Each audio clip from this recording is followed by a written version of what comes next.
parliament పరీక్ష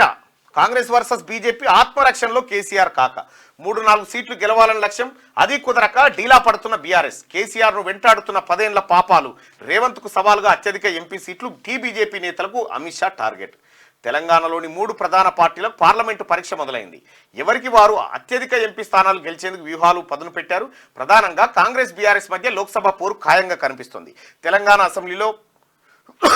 assembly ఫలితాల్లో ఘోర ఓటమి చవిచూసిన బీఆర్ఎస్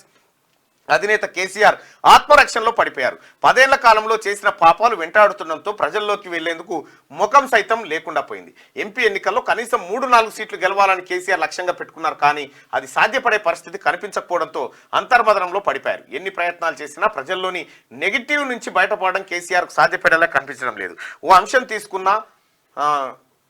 అయితే అల్లుడు లేదంటే కొడుకు ప్రమేయం ఉండడంతో కేసీఆర్ సైతం తలపట్టుకుంటున్నారనే చెప్పాలి దీనికి తోడు బీజేపీ సైతం కాళేశ్వరం ప్రాజెక్టు నిర్మాణ విషయంలో కేసీఆర్ అవినీతిని ఎండగడుతూనే వచ్చారు ఇక అమిత్ షా సైతం కాళేశ్వరం ప్రాజెక్టు అవినీతి విషయంలో సీరియస్గానే ఉన్నట్టు సమాచారం మరోవైపు కాంగ్రెస్ బీజేపీ రోజుకి ప్రజల్లో ప్రచార స్పీడ్ పెంచేసినాయి ఇక్కడ మనం గమనించాల్సింది ఏంటంటే ఇప్పుడు తెలంగాణ రాష్ట్రంలో టీఆర్ఎస్ ఓడిపోయి దాదాపు 3 నెలల దగ్గరకు వస్తుంది 3 నెలల దగ్గరకు వస్తుంది కదా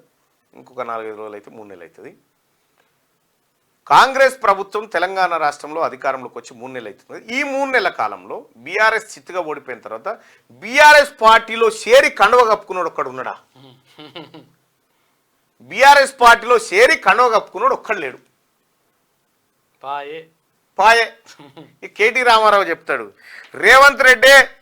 సీఎం అని ముందుగాల చెప్పినంటే కాంగ్రెస్ పార్టీకి 30 సీట్లు కూడా రాకపోతున్నాయని చెప్పాను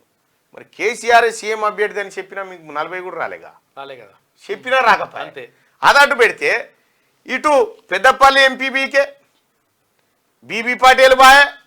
ఇటు రామ్లన్న బాయ్ సిట్టింగ్ ఎంపీలు బాయ్ ఎమ్మెల్యేలు బీక్తా ఉండే ఎక్కడోడు అక్కడ పోయి